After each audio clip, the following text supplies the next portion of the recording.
நல்ல தகப்பனே, சர்வ வல்லமை உள்ள எங்கள் ஆண்டவரே, இந்த நாளுக்காக உமக்கு நன்றி. கிருபையுள்ள கரத்தில் எங்களை தாழ்த்துகிறோம். தேவனாகிய கர்த்தர் எங்களுக்கு கொடுத்திருக்கிற இந்த சந்தர்ப்பத்திற்காக உமக்கு ஸ்தோத்திரம். சபை கூடி வருவதை சிலர் விட்டு விடுகிறது போல நீங்கள் விட்டு விடாதிருங்கள் என்று சொல்லப்பட்டபடி நாங்கள் கூடி வந்து உம்மை ஆராதிப்பதற்கென்று கொடுத்த இந்த தருணத்துக்காக உமக்கு நன்றி. அப்பா, இந்த மாலை வேளையிலே கர்த்தர் எங்களோடு கூட பேசுவீராக. நாங்கள் கற்றுக்கொள்ள வேண்டிய காரியங்களை தேவ ஆவியானவர் வசனத்திலிருந்து எங்களுக்கு போதிப்பீராக. உம்முடைய கிருபை, இரக்கம், தயவு எங்களை மூடிக்கொள்ளட்டும். எங்கள் ஆண்டவர் இயேசு கிறிஸ்துவின் நாமத்தில் பிதாவே. அப்போஸ்தலர் நடவடிக்கைகள் 2ஆம் அதிகாரம் 40ஆம் வசனம். இன்னும் அநேக வார்த்தைகளினாலும் சாட்சி கூறி மாறுபாடுள்ள இந்த சந்ததியை விட்டு விலகி உங்களை ரட்சித்துக் கொள்ளுங்கள் என்று புத்தி சொன்னான். இந்த வசனம் எதை பற்றி சொல்லப்பட்டிருக்கிறது அப்படின்னா, ஆண்டவராக இயேசு கிறிஸ்துவை ஏற்றுக்கொள்ள அல்லது அன்னைக்கு ஜனங்க அவரை பார்த்து கேட்குறாங்க, நாங்கள் என்ன செய்யணும், இப்போ நாங்கள் அடுத்து என்ன பண்ணணும். ஏன்னா பேதுரு முதல் பிரசங்கம் பண்ணுறார். இதான் முதல் பிரசங்கம், பேதுரு பண்ணக்கூடிய முதல் பிரசங்கம். சபை காலத்தில் முதல் சபை ஆரம்பிக்கும் போது கர்த்தர் அவர்களை ஆவியில் நிரப்பின போது எழுந்திருச்சு நின்று ஃபஸ்ட்டு பிரசங்கம். இந்த பிரசங்கத்தில் நாங்கள் என்ன செய்யணும் அப்படின்னு சொல்லி அவங்க கேட்டபோது, அப்போ அவங்களுக்கு அவர் சொல்லப்படுகிற மிக முக்கியமான ஒரு வார்த்தை என்னவென்றால், நீங்கள் என்ன செய்யுங்க, மாறுபாடான சந்ததியை விட்டு விலகி உங்களை ரட்சித்துக் கொள்ளுங்கள் அப்படின்னு இருக்கு. மாறுபாடான சந்ததியை விட்டு விலகி உங்களை ரட்சித்துக் கொள்ளுங்கள். ரட்சித்துக் கொள்ளுங்கள்னா என்ன அப்படின்னு கேட்டால், சால்வேஷன் அப்படிங்கிறது ஒரு ரட்சிப்பு. சால்வேஷனுங்கிறது ரட்சிப்பு. அதே நேரத்தில் ரட்சித்துக் கொள்ளுங்கள் அப்படின்னா காப்பாற்றிக் கொள்ளுங்கள், உங்களை என்ன செய்யுங்க, உங்களை பாதுகாத்துக் கொள்ளுங்கள் அப்படின்னு அர்த்தம். இப்போ அவன் அவர்களை ரட்சித்தான் அப்படின்னா என்ன அர்த்தம்? இஸ்ரவேலுக்கு ரட்சகராக, இப்போ இயேசு கிறிஸ்துவை பற்றியும் இருக்கு. அதே நேரத்தில் இஸ்ரவேலுக்கு ரட்சகராக அப்படின்னா என்ன அர்த்தம்னா சால்வேஷனர், பாதுகாக்கிறவர், சேவியர், அவங்கள காப்பாற்றுறது அப்படின்னு அர்த்தம். மாறுபாடான சந்ததியை விட்டு விலகி உங்களை ரட்சித்துக் கொள்ளுங்கள். நீங்கள் என்ன பண்ணணும், மாறுபாடுள்ள சந்ததின்னு ஒன்று இருக்கு. இந்த மாறுபாடுன்றதுல நம்ம போல அதுக்கு முன்னாடி விட்டு விலகி உங்களை ரட்சித்துக் கொள்ளுங்கள் அப்படின்னு ஆண்டவர் சொல்றார். நம்மளை என்ன பண்ணணுமா, செப்பரேட் பண்ணி நம்மளை ரட்சித்துக் கொள்ளணும். சில நேரங்களில் நீங்கள் அந்த இடத்துல ஒன்றுமே செய்ய மாட்டீங்க, இருந்தால் மாட்டிப்பீங்க. ஸோ அந்த இடத்துல நீங்கள் இல்லாமல் இருந்தால் காப்பாற்றப்படுவீர்கள்னு அர்த்தம். நான் சொல்றது உங்களுக்கு புரியுதா? இப்போ ஒரு இடத்துல ஏதோ ஒரு பெரிய பிரச்சனை நடக்குது, கரெக்டாக பண்ணிட்டு இருக்கிறாங்க, போலீஸ் வருது, அவங்கள பிடிக்க போது நீங்கள் கரெக்டாக ஒன்றும் பண்ணலை, நீங்கள் அந்த இடத்துல என்ன செய்கிறீங்க, ஓரமாக தான் நிற்கிறீங்க. ஆனால் கூட்டிகிட்டு போகும்போது என்ன பண்ணிடுவாங்க, எல்லாரையும் மொத்தமாக கூட்டிகிட்டு போவாங்க, எல்லாருக்கும் சேர்த்து என்ன பண்ணிடுவாங்க, தண்டனை கொடுப்பாங்க. அப்போ நீங்கள் நடுவில் போய், இல்லை சார் எனக்கு அதுக்கு சம்மந்தம் இல்லைனாலே அமைதியாரா அப்படின்னு சொல்லி உங்களை மொத்தமாக தான் நாங்கள் தூக்கிட்டு வந்தோம் அப்படிம்பாங்க. அப்போ ஆண்டவர் என்ன சொல்றாரு, அந்த இடத்தில் இல்லாமல் இருப்பது ரட்சிப்பு. அந்த இடத்துல நீங்கள் இல்லாமல் இருப்பது ரட்சிப்பு. இந்த இடத்துல வசனம் என்ன சொல்லுதுன்னா, மாறுபாடு உள்ள சந்ததி இருக்கிற இடத்துல நீங்கள் என்ன செய்யாதீங்க, இருக்காதீங்க, அங்கிருந்து என்ன ஆயிருங்க, விலகி வந்துடுங்க அப்படின்னு சொல்லுது. அப்போ கர்த்தர் இந்த விலக்கி நம்மளை பிரிக்கிறார் பாருங்க, பிரித்து பாதுகாக்கிறார் அப்படின்னு ஒன்று இருக்குது இல்லையா, அது ரொம்ப இம்பார்ட்டன்ட். அதுதான் கர்த்தர் நமக்கு செய்கிற ப்ரையாரிட்டி, ஃபர்ஸ்ட் இம்பார்ட்டன்ட், முக்கியமான வேலை என்ன அப்படின்னு கேட்டிங்கன்னா, நம்மளை கர்த்தர் வேறு பிரித்து நம்மளை பாதுகாப்பார். நம்மளை என்ன செய்வார், அங்கிருந்து வேறு பிரித்து நம்மளை பத்திரமா பாதுகாப்பார். இப்போ நாம் எல்லாருமே ஒரு இடத்துல இருந்து வேறு பிரிக்கப்பட்டு இங்கே வந்திருக்கிறோம். இந்த இடத்துக்கு ஆண்டவர் நம்மளை கொண்டாந்துருக்காரு. எதுக்கு கொண்டாந்துருக்கிறாரு, ஏன் கொண்டாந்துருக்கிறாரு? ஒருவேளை சில நேரத்தில் நமக்கு அது தெரியாது, நம்ம ஏன் கொண்டு வந்தார், எதுக்காக கர்த்தர் இப்படி பண்ணுறாரு, எதுவும் நமக்கு தெரியாது. ஆனால் கர்த்தர் போ அப்படின்னு சொல்லும் போது நம்ம போகிறோம் இல்லையா, வந்துடுறோம் இல்லையா. அப்படி வரும்பொழுது கர்த்தர் உங்களையும் என்னையும் வேறு பிரிச்சதுக்கான நோக்கத்தை ஒரு நாள் தெரியப்படுத்துவார். அப்போ நமக்கு தெரியும் ஏன் வேறு பிரிச்சாரு அப்படின்னு சொல்லி. நம்மகிட்ட ஒரு ஆண்டவர்கிட்ட ஒரு ஸ்பெஷாலிட்டி இருக்குது. உங்ககிட்ட எல்லா பிளானையும் கொடுத்து எக்ஸ்பிளைன் பண்ணி, இதெல்லாம் நீ பண்ணா உனக்கு ஆசீர்வாதம் இருக்கு அப்படின்னு மொத்த பிளானையும் காட்டி நம்மளை கூட்டிட்டு வருகிற தேவன் கிடையாது. அவர் என்ன எதிர்பார்க்கிறாருன்னா, நான் சொல்றேன் நீ வா, விசுவாசிச்சு வா, நான் உன்னை பாதுகாப்பேன். கர்த்தர் எதிர்பார்க்கறது என்னன்னா ஃபெய்த், நம்ம கிட்ட விசுவாசிச்சு வரணும்னு பார்க்கிறார். இப்போ இந்த வசனத்தின்படி கர்த்தர் நம்மளை என்ன செய்யறாரு, வேறு பிரிக்கிறாரு, சில இடங்கள்ல இருந்து கொண்டாடுறாரு. இப்போ இந்த ஜனங்கள் நாம அப்படிங்கிறதுக்கு இன்னொரு வார்த்தை பைபிள்ல இருக்கு. இந்த வசனத்துல இருந்து தான் கர்த்தர் என் கூட பேசினாரு. கவனிங்க, இந்த ஜனங்களுக்கு கர்த்தர் சொல்ற இன்னொரு வார்த்தை வாசிங்க. வெளிப்படுத்தின விசேஷம் 17ஆம் அதிகாரம் 15வது வசனம் வாசி. பின்னும் அவன் என்னை நோக்கி, அந்த வேசி உட்கார்ந்திருக்கிற தண்ணீர்களை கண்டாயே, அவைகள் ஜனங்களும் கூட்டங்களும் ஜாதிகளும் பாஷைக்காரருமாம். அந்த தண்ணீர்கள் அப்படிங்கிறதுக்கான அடையாளம் என்ன, அதுக்கு அர்த்தம் என்ன? ஜனங்கள், கூட்டங்கள், ஜாதிகள், பாஷைக்காரர். இங்கிலீஷ்ல மல்டிடியூட்ஸ் அப்படின்னு இருக்குதா. ஸோ தண்ணீர் என்பதற்கு என்ன அடையாளம், என்ன அர்த்தம்? ஜனங்கள் அப்படின்னு அர்த்தம். தண்ணீர் என்பதற்கு ஜனங்கள்னு அர்த்தம். இப்போ கர்த்தர் ஆதியாகமம் 1ஆம் அதிகாரத்தில் மிக முக்கியமான சில காரியங்களை செய்கிறார். அதில் ஒன்று கவனிச்சு பார்த்தீங்கன்னா, 3வது நாள் வரைக்கும் கர்த்தர் கிரியேஷன் பண்ணல. கர்த்தர் என்ன பண்ணல? கிரியேஷன் பண்ணல. எதையும் ஆண்டவர் மண்ணிலிருந்து எதிலிருந்து உண்டாக்கல. முதல் நாள் வெளிச்சம் உண்டாக கடவுது என்றார். அப்படின்னா என்ன அர்த்தம்னா, வெளிச்சம் அவர் முகம். 4வது நாள் தான் சூரியன் சந்திரன் நட்சத்திரங்களை என்ன செய்யறாரு? உண்டாக்குறார். வெளிச்சம்னா அவர் முகம், அதாவது அவர் முகத்தினுடைய வெளிச்சம் பூமியின் மேல வீச கடவுது, அதான் அர்த்தம். இப்போ அவர் முகத்துல இருக்கிறது இங்க வருது. 2வது நாள் பாத்தீங்கன்னா அவர் ஒரு காரியம் செய்யறாரு. 6வது வசனம் வாசிங்க. 1ஆம் அதிகாரம் 6ஆம் வசனம். பின்பு தேவன் ஜலத்தின் மத்தியில் ஆகாய விரிவு உண்டாகக் கடவது என்றும் அது ஜலத்தினின்று ஜலத்தை பிரிக்கக் கடவது என்றும் சொன்னார். நல்ல கவனிங்க. 2வது நாளும் கர்த்தர் கிரியேஷனை உண்டு பண்ணல. 2 தண்ணீருக்கு நடுவுல என்ன உண்டாக்குறாரு? பிரிவினையை உண்டாக்குறாரு. அந்த இடத்துல வசனம் சொல்லுது, மத்தியில் ஆகாய விரிவு உண்டாக கடவது என்றார், அது ஜலத்தினின்று ஜலத்தை பிரிக்க கடவது என்று சொன்னார். தேவன் ஆகாய விரிவை உண்டு பண்ணி ஆகாய விரிவுக்கு கீழே இருக்கிற ஜலத்திற்கும் ஆகாய விரிவுக்கு மேல் இருக்கிற ஜலத்திற்கும் பிரிவு உண்டாக்கினார். அது அப்படியே ஆயிற்று. ஜலம்னா எதை குறிக்குது? ஜனத்தை குறிக்கிறது. இப்ப கர்த்தர் என்ன பண்றாரு? இது இந்த 1ஆம் அதிகாரம் முழுக்க முழுக்க ஞானார்த்தம் உள்ளது. முழுக்க முழுக்க ஞானார்த்தம் உள்ளது. முதல் 2 அதிகாரத்தை நீங்க ஆவிக்குரிய விதத்தில் வசனத்தை வச்சு தியானிச்சு பார்த்தீங்கன்னா காட்ஸ் கிரியேஷனுடைய ரொம்ப இம்பார்ட்டன்டான பிளான் ஒன்று நமக்கு தெரியும். இந்த வசனம் என்ன சொல்லுது? முதலாவது ஜலத்தினின்று ஜலத்தை பிரிக்க கடவது என்றார். ஸோ கர்த்தர் என்ன பண்றாரு? 2 வகையான ஜனங்களை உண்டாக்குகிறார். புரியுதா? 2 வகையான ஜனங்கள். எல்லாத்துக்கும் பாருங்க, முதல்ல கர்த்தர் என்ன பண்ணிடுவாரு? அந்த பிளானை ஸ்பிரிச்சுவலி காட்டிடுவாரு. அதுக்கு பின்னாடி தான் அதோடைய ஒரிஜினாலிட்டி நமக்கு தெரியும். உதாரணமா ஆசாரியப்பு கூடாரத்தை உண்டாக்கிட்டாரு. அங்க ஒரு ஆட்டுக்குட்டி அடிக்கப்படணும்னு சொல்லிட்டாரு. அங்க சாக்ரிஃபைஸ் ஆல்டர் பலிபீடம்னு ஒன்று சொல்லிட்டாரு. ஆனா அதோடைய அர்த்தம் என்னங்கிறது நமக்கு பின்னாடி தான் தெரியும். இயேசு கிறிஸ்து வந்தாதான் அந்த ஆட்டுக்குட்டி நமக்கு தெரியும். நார்மலா பார்த்தா அவங்களுக்கு அது ஒரு பலி, ஆட்டுக்குட்டி பலி செலுத்தணும். ஆனா இப்போ உங்களுக்கு எனக்கும் ஆட்டுக்குட்டினா எது ஞாபகத்துக்கு வருது? இயேசு கிறிஸ்து ஞாபகத்துக்கு வர்றாரு. அதே மாதிரி தான் இதுல உள்ளதும் அதே மாதிரி தான். முதல் 2 அதிகாரத்தில் உள்ளதும் அதே மாதிரி தான். எப்படி இஸ்ரவேல் ஜனங்களுக்கு ஆசாரிப்பு கூடாரம் என்பது ஒரு மாடலாக கொடுக்கப்பட்டு அதற்கு பின்னாடி தேவனுடைய திட்டத்தை அவர்களுக்கு தெரியப்படுத்துகிறாரோ, புரிய வைக்கிறாரோ, அதே மாதிரி முதல் 2 அதிகாரத்தையும் கர்த்தர் கிரியேஷனை உண்டாக்கி அது உள்ள இருக்கிற அவருடைய திட்டத்தை நமக்கு தெரியப்படுத்துறார். அதுல உள்ள ஒரே ஒரு காரியத்தை தான் நாம இன்னைக்கு பார்க்கிறோம். கர்த்தர் ஃபர்ஸ்ட் செய்யற பிரிவு என்ன அப்படின்னு கேட்டீங்கன்னா, இருளுக்கும் வெளிச்சத்துக்கும் பிரிவு உண்டாக்கினார். 2வது செய்யற பிரிவு ஆகாய விரிவுக்கு மேல் இருக்கிற தண்ணி, ஆகாய விரிவுக்கு கீழ் இருக்கிற தண்ணி.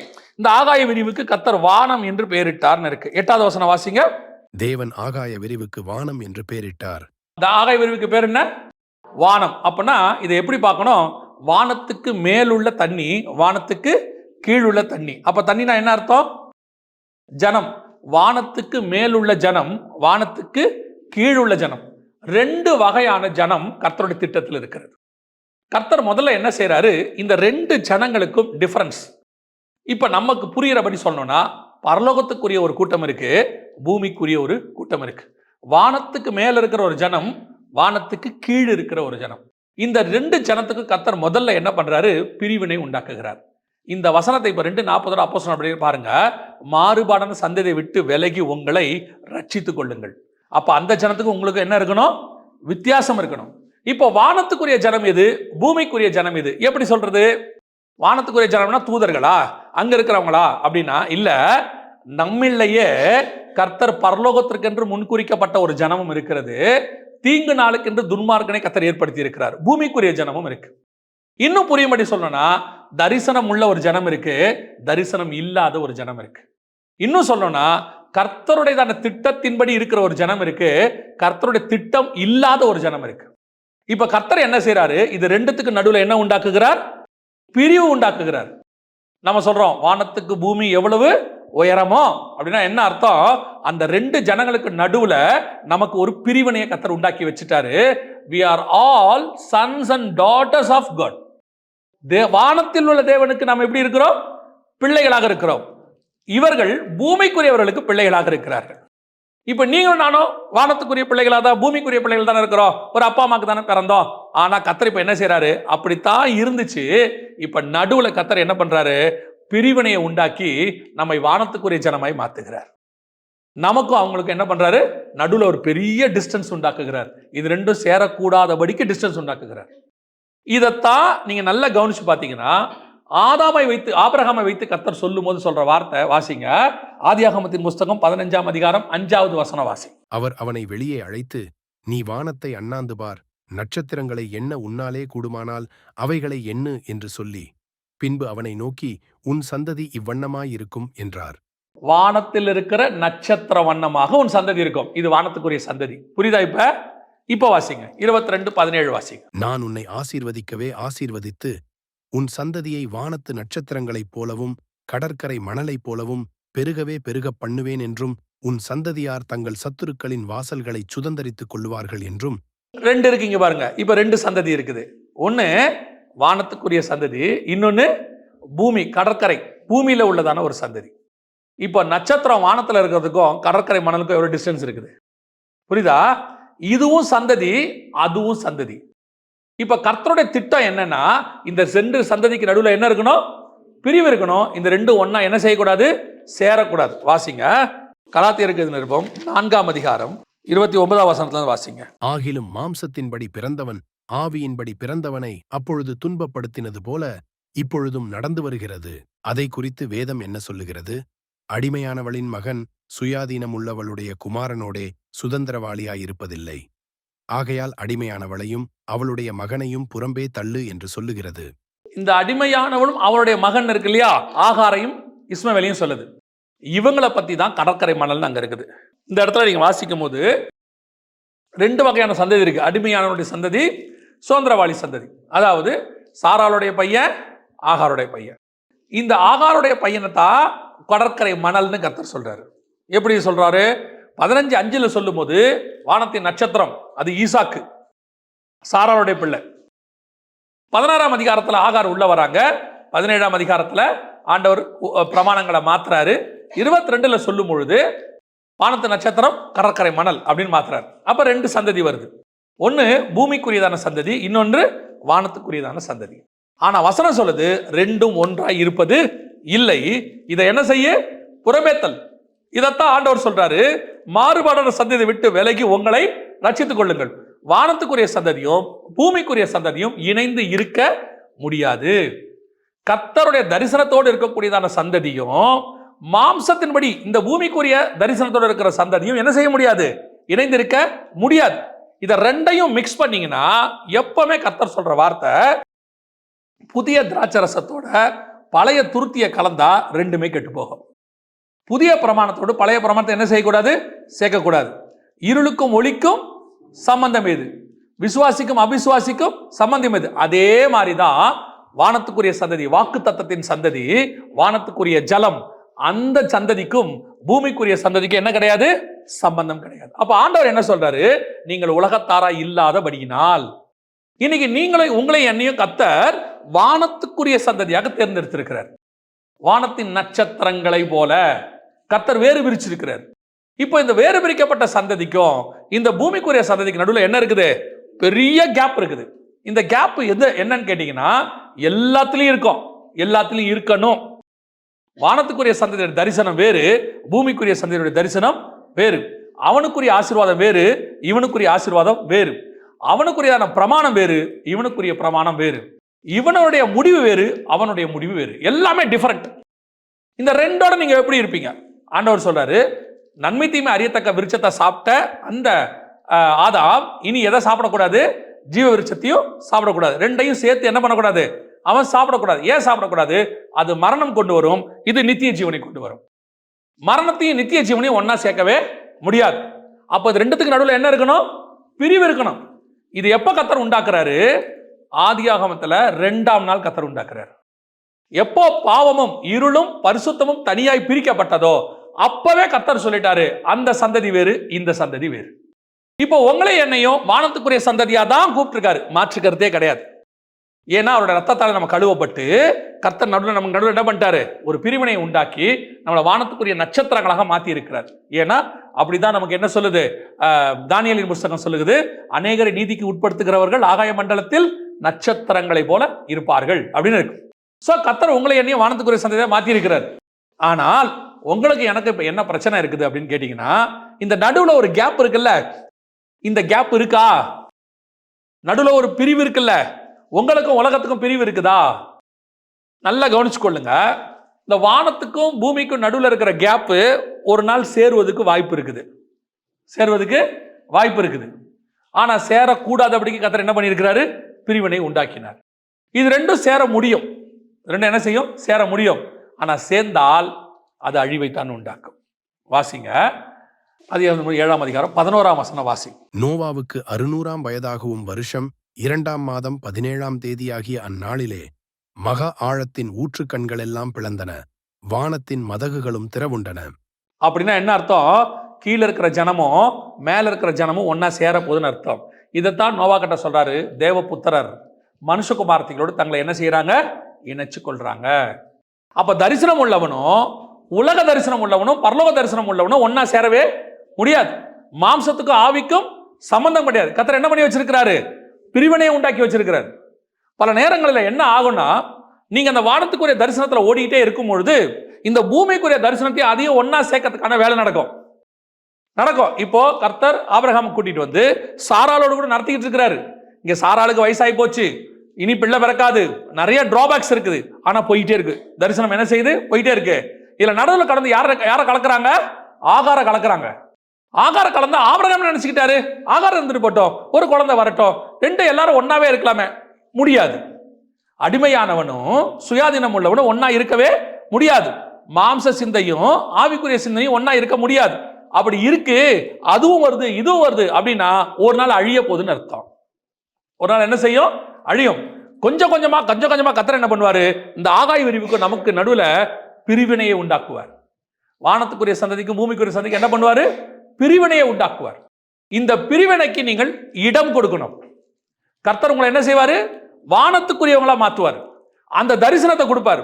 அந்த தரிசனத்தை கொடுக்கும் போது இந்த பூமிக்குரிய காரியங்கள் சிலது உங்களை கொண்டு வந்து இழுக்க பார்க்கும், உங்களை சில காரியங்கள் செய்ய வைக்கும். அதுதான் உலகத்துக்கு சரி. நல்லா தெரிஞ்சு கொடுங்க, அதுதான் உலகத்துக்கு சரி. இப்போ ஒரே பையன் இருக்கிறான். அந்த ஒரே பையனை கொண்டு போய் எனக்கு பலி கொடு அப்படின்னு ஆண்டவர் கேட்கிறாரு. உலகம் இதை ஒத்துக்குமா? வீட்டில் ஒத்துப்பாங்களா? யாராவது ஒத்துக்க மாட்டாங்க. அவரே சொல்றாரு, உன் ஏக சுதனும் உன் நேசகுமாரனும் அவனை எனக்கு கொடு அப்படின்னு சொன்ன உடனே உலகத்துல உள்ளது இதை ஒத்துக்கவே ஒத்துக்காது. ஆனா இதை ஆபிரகாம் ஒத்துக்கிட்டு ஆண்டவருக்காக செய்ய துணியும் போது பரலோகத்தின் திட்டம் ஒன்று அவர் மேல செய்யப்படுது. என்ன செய்யப்படுது? அதுக்கு ஒப்புமையாக இயேசு கிறிஸ்து வருகிறார். ஸோ அதன் அடிப்படையில் தான் இது செய்யப்பட சொல்லுது. ஆண்டவர் ஈசாக்கை ஏன் மலைக்கு மேலே கூட்டு போக சொன்னார்னா, இயேசு கிறிஸ்துவ செய்ய போறார். Heavenly plan. அந்த பிளானுக்கான ஒரு காரியத்தை செய்யறார். இப்போ யோசிச்சு பாருங்க, இந்த ஈசாக்கை கொண்டு போறதுங்கிறது ஹெவன்லி பிளான். ஆனா உலக பிரகாரமா சாராள்கிட்ட போய் சொன்னா விடுவாங்களா? சாராள்கிட்ட சொல்றாங்க, சாராள் நான் என்ன பண்ண போறேன்? ஆண்டவர் பையனை பலி கேட்கிறாரு. இன்னொன்று தெரிஞ்சுக்கோங்க, அந்த காலத்துல பிள்ளைகளை பலி கொடுக்கறது இயல்பு. இயல்புனா முறைமையில இருக்கு. அந்த ஊர்ல என்ன இருக்கு? ஒரு முறைமையில இருக்கு. கானான்ல ஜனங்கள் தங்களோட மூத்த பிள்ளைகளை யாருக்கு பலி கொடுப்பாங்க? அவங்க கடவுள்களுக்கு கொடுப்பாங்க. அந்த மாதிரி ஒரு வேலையை ஆபிரகாம் செய்ய போறாருன்னு சாராள் நினைச்சுப்பாங்க. அவங்க என்ன சொல்லுவாங்க? இல்லாம இருந்து எனக்கே கர்த்தர் என்ன பண்ணியிருக்கிறாரு? 90 வயசுல ஒரு பிள்ளையை கொடுத்துருக்கிறாரு. இந்த பிள்ளையை நான் பலி கொடுக்க என்ன செய்ய மாட்டேன்? விட மாட்டேன். சாராளுடைய வியூல அது கரெக்டா இல்லையா? கரெக்ட். அவங்க சொன்னது கரெக்ட். சரி, இப்படி எடுத்துக்கோங்க. பைபிள் படி பலி கொடுக்கலாமா? பையனை கொடுக்கலாமா? கொடுக்கக்கூடாதா? பைபிள் படி கொடுக்கலாமா? கொடுக்கக்கூடாதா? ஒரு பிள்ளைய கடவுளுக்கு பலி கொடுக்கலாமா? கொடுக்கக்கூடாதா? கொடுக்கக்கூடாது. God never accept human sacrifice. கர்த்தர் ஒரு நாள் மனுஷ பலி என்ன செய்ய மாட்டாரு. அப்ப இப்படி கேட்டா பார்க்கிறவங்களுக்கு இது அகைன்ஸ்டா இல்லையா? பைபிள் படிக்கிறவன் என்ன சொல்லுவான்? அது எப்படி ஆண்டவர் கேட்பாரு? நீங்க சொல்லுங்க. ஆண்டவர் எப்படி சொல்வாரு? எந்த வசனத்துல சொல்வாரு? ஆனால் ஆபிரகாமுக்கு மட்டும் தெரியும், இது கர்த்தர் என் மேல் வைத்த திட்டம், இது கர்த்தர் என்னை பத்தி செய்ய சொல்லியிருக்கிறார். சில நேரங்களிலே வானத்துக்குரிய சந்ததியில இருக்கிற உங்களுக்கும் எனக்கும் கர்த்தர் சொல்லக்கூடிய திட்டம் இந்த உலகம் ஏற்றுக்கொள்ளக்கூடாததாக இருக்கும். உங்களுக்கு ஆதரவா ஒரு கருத்து இருக்காது, ஒண்ணுமே இருக்காது. ஆனா கர்த்தர் சொல்லுவாரு, செய் அப்படிம்பாரு, செய்யும் பாரு. இப்போ உங்களுக்கு இருக்கிற ஒரே போராட்டம், கர்த்தருடைய வார்த்தையை கேட்டுட்டு இந்த வானத்துக்குரிய பிளானை செய்ய போறீங்களா, இல்ல இந்த உலகத்தோடு கூட சேர்ந்து அத்தனை பேர் உனக்கு ஹெல்ப் பண்ணுவான் இந்த பிளானை செய்யாம இருக்கிறதுக்கு. இந்த ஹெவன்லி பிளான் இருக்குல்ல, அதை செய்யாம இருக்கிறதுக்கு உலகத்துல இருக்கிற அத்தனை பேர் என்ன செய்வான்? ஹெல்ப் பண்ணுவான் உங்களுக்கு. அவன் சொல்லுவான், நாங்க பாத்துக்கிறோம் ஆபிரகாம், நீ ஒன்றும் கவலைப்படாத, ஆண்டவர் என்னதான் செய்யறாரு, என்னதான் பண்ணுவார் பார்த்துப்பான். அது எப்படி பிள்ளையை கேட்பாரு?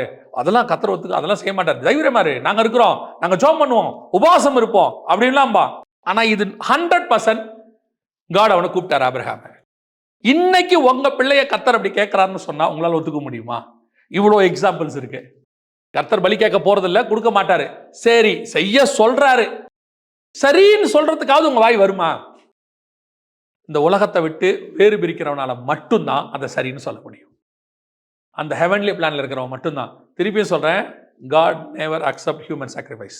இதை நான் சொல்லக்கூடியது பைபிளில் உள்ள உதாரணத்தை நான் சொல்லுகிறேன். நீங்கள் பரலோகத்துக்கு திட்டம் உள்ளவராக இருக்கும்போது உங்களுக்கு கொடுக்கக்கூடிய தரிசனம் யூனிக்காக இருக்கும், விசேஷமாக இருக்கும். அது உங்களுக்கானது மட்டும் இருக்கும். ஆனால் அந்த திட்டத்தை செய்வதற்கு பூமியில ஒருத்தர் கூட ஒத்துக்க மாட்டாங்க.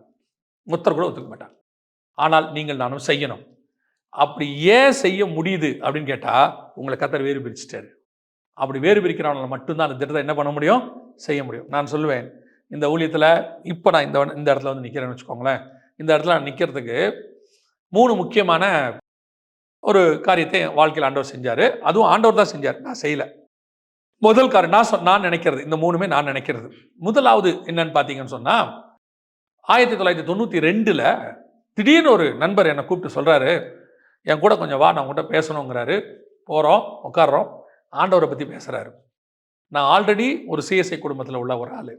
ஆனால் அவர் வந்து பிராமண குலத்தை சேர்ந்தவர். அவர் சொல்கிறாரு, ஆண்டவரை பற்றி என்கிட்ட சொல்கிறாரு, கேட்குறாரு. அந்த இடத்துல என் கூட சர்ச்சுக்கு வாங்குறாரு. அவர் பேசி தான் முடிச்சார், ஒன்றுமே செய்யலை. ஆனால் அவர் என்ன சொன்னார் காஸ்பல் எனக்கு தெரியாது. ஒன்று மட்டும் தோணுது, இவர் இவ்வளோ பேசுகிறாரு, நம்ம போகணும் அப்படின்னு. அது கர்த்தரே என்னை நடத்தி கொண்டு வந்தாருன்னு சொல்லுவேன். அந்த வேறுபாடு அங்கேருந்து அன்னைக்கு வந்து எனக்கு பிடிச்சமான காரியங்கள்லாம் இருக்குது, அத்தனையும் டிவியில் ஓடுது, என்னை சுற்றி நடக்குது, எல்லாத்தையும் விட்டுட்டு அப்படியே ஆண்டவர் இழுத்துட்டு போகிறாரு என்ன. அது என் நினைவே இல்லைம்ப, அப்படியே கையை பிடிச்சி கூட்டிகிட்டு போனார். அதை வந்து யாரும் ஒத்துக்கவே மாட்டாங்க அன்றைக்கி. ஏன்னா எங்கள் வீட்டிலலாம் சொல்லுவாங்க, நாங்கள் கொண்டு தான் சர்ச்சுக்கு போகிறோம், நீ என்ன புதுசாக பெண்டிகாஸ்டலுக்குள்ளே பெந்தகோஸ்தே அப்படின்னு உள்ளே போகிறேன். இன்னும் சொல்ல போனால் எங்கள் அம்மாக்கெலாம் அப்போ பெந்தகோஸ்தே பிடிக்காது, பெண்டிகாஸ்டலுங்கிறது எங்கள் அம்மாவுக்கு பிடிக்காது. ஏன்னா அவங்க வந்து அந்நிய பாஷை பேசுவாங்க, கை தட்டுவாங்க, அல்லேலூயா சொல்லுவாங்க. அன்றைக்கி அவங்களுக்கு பேர் அல்லேலூயா கூட்டம். எங்கள் அம்மாவுக்கு அது பிடிக்கவே அலோ பண்ணவே மாட்டாங்க. ஆனால் அன்றைக்கி எல்லாமே நடந்துச்சு. நீங்கள் நம்புங்க, நான் ஞானஸ்நானம் எடுத்தது எங்கள் அம்மாவுக்கு தெரியவே தெரியாது. இத்தனைக்கும் எங்கள் அம்மா கிறிஸ்டியன், ஞானமே அவங்களுக்கு தெரியவே தெரியாது. தெரியாமல் தான் எடுத்தேன். ஏன்னா அவங்க தண்ணியில் மூழ்கி எடுக்கிற ஞானஸ்நானத்தை ஒத்துக்க மாட்டாங்க. அவங்களுக்கு தெரியாமல் தான் நான் எடுத்தேன். இந்த வேறுபாடு பிரிக்கிறாருல்ல, இதுக்கு நம்ம என்ன செய்யணும்? முதலாவது ஒப்பு கொடுத்தோம். ரெண்டாவது, 2004 ஊழியத்துக்கு கர்த்தர் வர சொன்னார். அவர் வர சொன்ன போது எனக்கு எல்லாமே என்னுடைய ஃபேவரட், அல்லது எனக்கு ஃபேவராக இருக்க எல்லாம் இருக்கிறதுல என்னோட ஃபேவரட்டான விஷயம் அத்தனையும் இருக்கேன். கர்த்தர் சொல்றாரு, இதை விட்டுட்டு நீ இந்தியாவுக்கு போ அப்படிங்கிறாரு. அதையும் சொல்லவே நான் அல்ல, முழு மைண்ட் எனக்கு அங்கேருந்து எடுத்துட்டார் ஆண்டவர். ஊழியத்துக்கு போகணும், அவ்வளோதான் ஆண்டவர் சொன்னது. அப்படியே புறப்பட்டு வந்தோம். நீங்கள் நம்புங்க, 2 பேரை தவிர அத்தனை பேரும் என்னை பைத்தியம்னு சொன்னாங்க. உண்மையிலே சொன்னாங்க. ஆண்டவர் தான் கொடுத்து வெளிநாட்டு கூட்டு போறாரு, அங்கே போகிற ஆண்டவர் திருப்பி வர சொல்லுவாரா அப்படின்னு நிறைய எதிர்ப்புகள். அதாவது டிஸ்கரேஜ் பண்ணுற வேர்ட். மாதம் அன்னைக்கு உள்ள சம்பளம் 70,000 ரூபா சம்பளம். அந்த 70,000 ரூபா சம்பளத்தை நான் பெருசுன்னு சொல்லலை, இப்பயும் சொல்கிறேன். அதை விட்டுட்டு வர்றத அவங்களுக்கு அது பெருசாக தெரியுது. அவங்க சொல்லப்படுறது எல்லாம் நியாயம். என் ஃப்ரெண்டு ஒருத்தன், எங்கள் அம்மா, 2 பேரை தவிர ஒருத்தரும் நான் வந்ததை அக்செப்ட் பண்ணவே இல்லை. என்னை எல்லாருமே கேவலமாக தான் பேசினாங்க, அத்தனை பேர் கேவலமாக பேசினாங்க.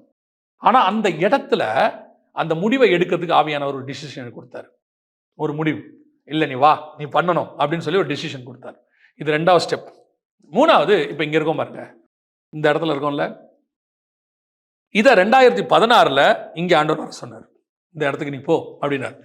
நீங்கள் உட்காந்துருக்கிற இந்த இடம், இப்போ நீங்கள் பார்க்குற இந்த இடம் முதல்ல நீங்கள் யாருமே பார்த்ததில்லை. இங்கே இருக்கிற யாருமே என்ன செஞ்சதில்லை, பார்த்ததில்லை. இப்போ நீங்கள் பார்க்குற எதுவுமே இல்லாமல், ஒரு ரோடு இல்லாமல், ப்ராப்பராக இங்கே வரத்துக்கு ஒன்றுமே இல்லாமல், 2 மேடு ஏறி வரணும். மலை குன்று மாதிரி இருக்கும், அதை ஏறி தான் வரணும். எதிரில் பார்த்தீங்கன்னா தெரியும், அதை ஏறி தான் இங்கே வரணும். அந்த சகோதரர், எனக்கு ஒரு பிரதர் தான் இதை கொடுத்தாங்க. அவங்க கூட்டிகிட்டு வரும்போது மினிமம் ஒரு 1/2 மணி நேரமாவது ஆச்சு நாங்கள் இங்கே வரத்துக்கு, வந்து சேர்ந்து இந்த இடத்துக்கு வந்து நிற்கிறது. அந்த இடம், இந்த இடத்த ஆண்டவர் வந்து உனக்கு தரேன்னு இங்கே நிற்கும் போது என்கிட்ட சொல்கிறாரு, உணர்த்துறாரு, இந்த இடம் தான் நான் உனக்கு சொன்ன இடம், இங்கே தான் நீ அந்த ஊழியத்தை ஆரம்பிக்கணும் அப்படிங்கிறாரு. அந்த வார்த்தையை மட்டும்தான் நம்புகிறோம். ஆனால் என்னை சுற்றி இருக்கிற எதுவுமே நம்புவதுக்கு ஏதுவான காரியம் கிடையாது. ஏன்னு சொன்னீங்கன்னா, மனுஷன் நடந்து வரத்துக்கே 1/2 மணி நேரம் ஆகுது. இங்கே வந்து ஊழியம் செய்யணும்னா எப்படி இருக்கும் யோசிச்சு பாருங்க. இப்போ நீங்கள் பார்க்குற இவ்வளோ பெரிய காரியங்கள் எதுவுமே அங்கே ஒரு செங்கல் கூட கிடையாது. ஆனால் கர்த்தர் சொன்ன வார்த்தை, நீ அங்கே போ, அங்கே உனக்கு நான் ஒரு திட்டத்தை வச்சிருக்கிறேன். நோவாவுக்கு ஒரு 100 வருஷத்துக்கு முன்னாடி ஒரு காரியத்தை சொல்லி பேழையை கட்ட ஆரம்பின்றார். எங்க ஆரம்பி? இந்த லேண்டில் ஆரம்பி. லேண்டில் கட்டினா எதுக்கு பேழை? பேழை எங்க கட்டணும் நியாயமா? தண்ணியில கட்டணும். தண்ணிக்கு பக்கத்துல கட்டி தண்ணியில விடணும். அதான் செய்வாங்க. சம்பந்தமே இல்லாம பேழையை கட்டுக்கிறார். எது கட்டணும்? எல்லாரும் ஒரு உலக அழிவு வரப்போது, காப்பாத்துறதுக்கு கட்டு அப்படிங்கிறார். அதே மாதிரி ஒரு வேலை தான் இது. இங்க வந்து செய் அப்படின்னு சொன்னார். பெரிய ஆச்சரியம் என்னன்னா, இந்த இந்த இந்த காரியத்தை, இந்த விஷனை ஒரு 5-6 பேரை தவிர நான் வேற யாருக்கிட்டையுமே ஷேர் பண்ணல. ஏன்னு சொன்னா, இத பைத்தியம்னு சொல்லக்கூடியவங்க என் கூட இருந்தாங்க. இங்க போய் கட்டுறதுக்கு பேசாம சென்னையில் ஒரு வீடு வாங்கலாம், அங்க ஒரு ஆபீஸ் போடலாம், இவ்வளோ காசை நீங்க இங்க போய் செலவு பண்ணணுமா, யோசிச்சு பாருங்க அப்படின்னு என்னை டிஸ்கரேஜ் பண்ணி இந்த ஊழியத்தை செய்ய விடாம என் தரிசனத்தை விட்டு கீழே தள்ளக்கூடியதான அந்த பூமிக்குரிய வார்த்தை என் காதுல கேட்டுக்கிட்டே இருக்கும். சாதாரணமா இல்ல, கேட்டுக்கிட்டே இருக்கும். இதை தாண்டி இதை செய்யணும். இதை ஏன்னா இது காட்ஸ் பிளான். ஆண்டவர் சொல்றாரு, யோசிச்சு பாருங்க, ரோடு இல்லாத இடத்துல இருந்து ரோடு உருவாக்குறாரு. ஒரு கிலோமீட்டர் 150 மீட்டருக்கு ரோடு உருவாக்குறாரு. இந்த ஒரு ஆட்களுக்காக ரோடு போட்டு கொடுக்கிறார் ஆண்டவர். 3 ஃபேஸ் கனெக்ஷன் கொடுக்கிறாரு. 2 ஊத்து கொடுக்கிறார் தண்ணி. அதெல்லாத்தையும் தாண்டி இதை செய்யறதுக்கு மனுஷங்களை கொடுக்கிறாரு. அதான் இருக்கிறதுலே பெரிய கஷ்டம். காசு இருந்தா கூட இங்கெல்லாம் கட்ட முடியாது. அதை கொடுத்து இவ்வளவு பேரை கொண்டு வராரு. இந்த தரிசனத்தை யோசிங்க. இதை நீங்க போய் யாருக்கிட்ட ஷேர் பண்ணாலும் ஏற்றுக்கொள்ள மாட்டாங்க. அன்லெஸ் அந்த வானத்துக்குரிய தரிசனம் உள்ளவர்கள் மட்டும்தான் ஏற்றுக்கொள்வார்கள். அது இருந்தா மட்டும்தான் அவங்களுக்கு புரியும். இல்லைன்னா இதெல்லாம் பைத்தியகாரத்தனமா இருக்குது.